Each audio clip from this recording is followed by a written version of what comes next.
अद्वैत वेदांत जन जन तक पहुंचे और आम आदमी भी उसे समझ पाए, जनमानस उससे प्रेरणा ले पाए।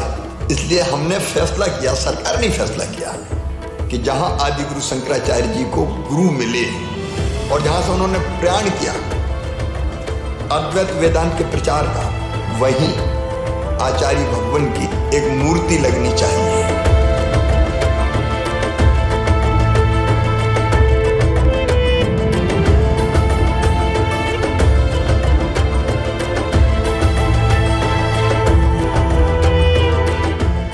आदि गुरु शंकराचार्य जी महाराज, जिनके कारण ये संस्कृति बची।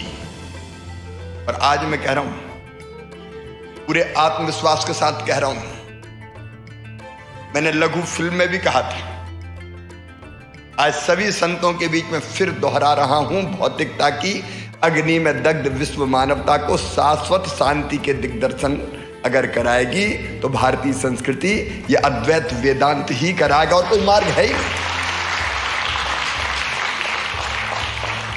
तो सरकारें निर्माण और विकास के काम भी करें,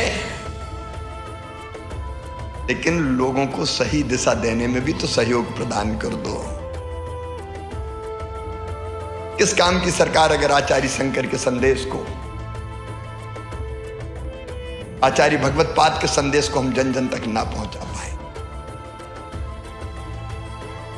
किस काम की सरकार? जो सत्य है उसको प्रकट होने दो, इसको प्रकट करने में सरकारें भी क्यों सहयोग ना करें?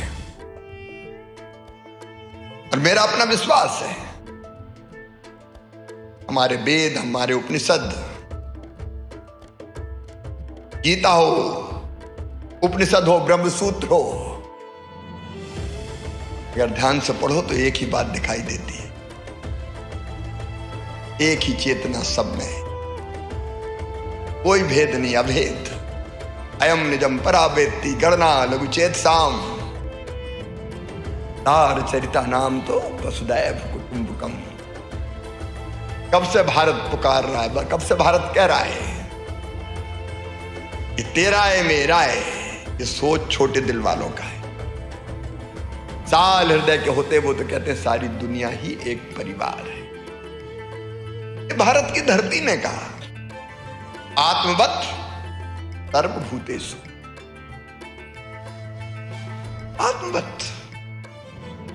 और ये भाव अगर आ जाए तो कहां युद्ध, कहां संघर्ष, कहां घृणा, कहां ईर्ष्या। अलग अलग देख लीजिए युगों में। तुलसी बाबा कहते हैं सिया राम में सब जग जानी, सब में ही तो सीताराम है, तो करो प्रणाम।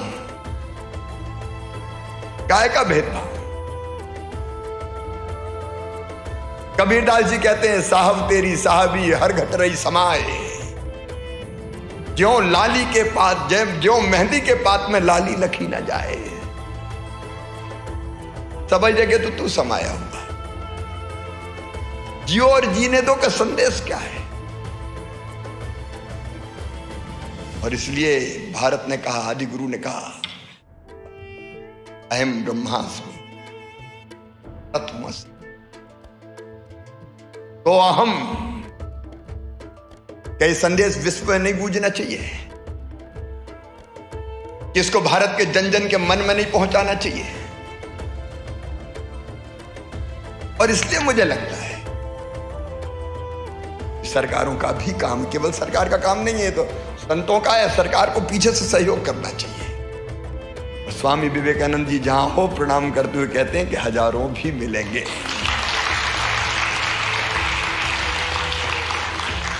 बदलना है भारत को भी और विश्व को भी। ये गुरुतर दायित्व भारत के ऊपर है और उसके लिए सबको एकात्म होकर काम करना है। संत मार्गदर्शन करें, उनके नेतृत्व में उनकी कृपा प्राप्त करके, उनके आशीर्वाद से हम सब लोग उनके पीछे चलेंगे। उनकी एक आत्मा है तो हम में भी वही आत्मा है, वही चेतना है। और इसलिए शायद प्रभु की इच्छा है और ये होगा, इसलिए अद्वैत जागरण शिविर, इससे ऐसे शंकर दूत निकलते हैं और इसलिए परिव्राजन योजना, संत निकल पड़े एक एक क्षेत्र में, एक एक विकास खंड में। संतों की उपस्थिति ही विचारों का प्रसार कर देगी।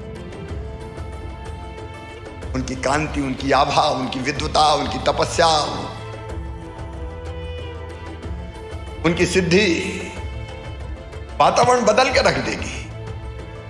इसलिए आश्रम में बैठने का समय नहीं है,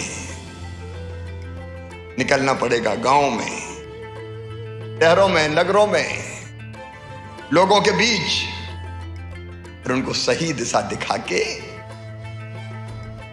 फिर जो कहा था स्वामी विवेकानंद जी ने, भारत माता, उन्होंने कहा था चिर महानिशा का अंत निकट है, सुदीर्घ रजनी समाप्त हुई जान पड़ती है। जो अंधे हैं वो देख नहीं सकते, जो बहरे हैं वो सुन नहीं सकते, लेकिन मैं स्पष्ट रूप से देख रहा हूं कि भारत माता एक बार फिर से अंगड़ाई लेके खड़ी हो रही है और विश्व गुरु के पद पर आसीन हो रही है। ये होगा, और ये भारत का अहंकार नहीं है, क्योंकि दुनिया को दिशा दिखाना है, इसलिए ये होगा। और इसके लिए संत निकल पड़ेंगे। मुझे तो इतना आनंद है, जिनसे प्रार्थना की उन्होंने कहा कोई चिंता मत करो, हम निकल रहे हैं। संत निकल पड़े, शंकर दूत निकल पड़े, नौजवान निकल पड़े, समाज से भी निकल पड़े, राजनेता भी निकल पड़े, थोड़ा बहुत समय इधर भी लगाएं, केवल वोटों के समीकरण में ही जिंदगी ना गवाएं, ऐसे पवित्र काम भी करें। तो मुझे पूरा विश्वास है सचमुच में वो दिन आएगा जब धर्म की जय होगी, अधर्म का नाश होगा, और हर तरफ मंत्र गूंजेगा, प्राणियों में सद्भावना हो और विश्व का, और हर गांव से, हर घर से, हर देश से आवाज आएगी, सर्वे भवन्तु सुखिनः, सर्वे सन्तु निरामया, सर्वे भद्राणि पश्यन्तु, मां कश्चित् दुर्भाग् भवेत्।